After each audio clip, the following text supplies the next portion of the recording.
Travelling the high road, they heard the bells of a temple to Mother Melitele, situated at some distance. Meve turned towards Reynard. What have we today? A sacred feast?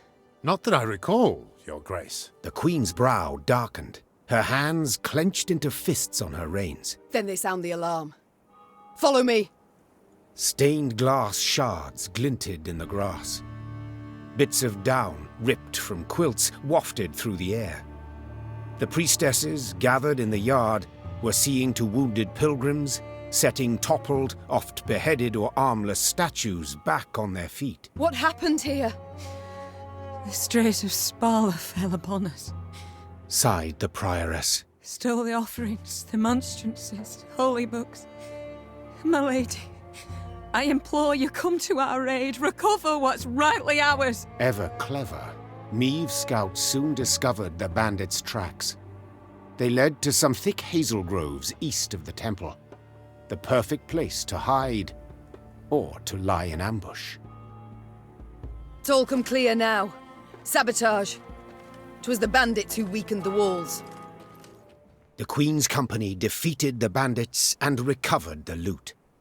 Silver chalices, reliquaries lined with mother-of-pearl, gold-embroidered robes. The priestesses would be grateful to have their treasures returned, Your Grace. They would pray ardently for your victory. Reynard opined. Yet, you could also keep the silver, expend it on the war effort. And who's to say which, prayer or coin, would be more useful? Melitele will understand. Meve answered, after a moment's consideration. Then she ordered the Abbey's treasures loaded onto her wagons.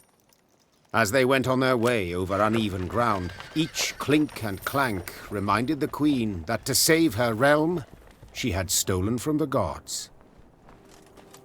Your judgment we leave to the gods, but they'll be swift with it, swifter than you think. On their way to the capital, Meve and company happened one fine day upon a lone rider. Had I been at her side, I would immediately have recognized his passionate gaze and altogether chivalrous mien. Identify yourself, sir, and your intent. Eyck of Denel I am dubbed, and my design I never conceal. The good book says the world is a garden which the gods once conferred upon man, and we men have this garden neglected. In consequence, all manner of filth has made its lair here. Drowners, ghouls, and other kobolds. I have sworn ne'er to rest until the day when, with the gods' help, I have rid the world of these beasts and pests. I wander all lands, seeking out evil and facing it in mortal combat. You live to fight evil, injustice, do you not? You can fight none greater than by doing so at my side. The manticore, Your Grace, must fall first. As to what happens later, I shall need to consult the good book and petition the gods.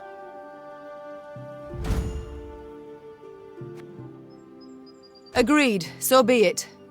This monster, where lies its lair? Where does it prowl? To the north, my queen. A few leagues on. Meve cast a critical eye at her shield, wood clad in leather and thin plate. Enough to stop a sword, certainly, but would it protect her from a beast's raging blow?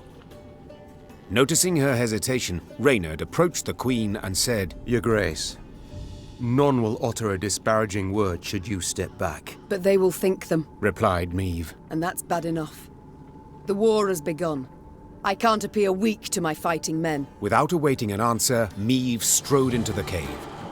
The rest of the company followed, equally full of fear and faith in their queen and commander. Moments later, a great and powerful roar filled the cavern. And I beheld the beast! Profane horns didst adorn his wicked brow! With Eyck at their side, the Lyrians felled the manticore. Later, it was said, the beast's dying wail, multiplied and strengthened as it passed through the caverns, could be heard as far as Spala. Now pray reveal, have you made your decision? Will you swear to serve me? Are you prepared to take an oath? I am not, Your Grace. I can serve only the gods. Yet you seem to hold them in low regard. I noted monastic silver in your wagons. A war is on. I must have the means to pay all new recruits. My lady, my pockets needn't concern you. I do not fight beside blasphemers. Eyck spurred his mount and disappeared in haste. I know not what Meve thought. Perhaps she felt some pangs of conscience, though she might also have merely shrugged.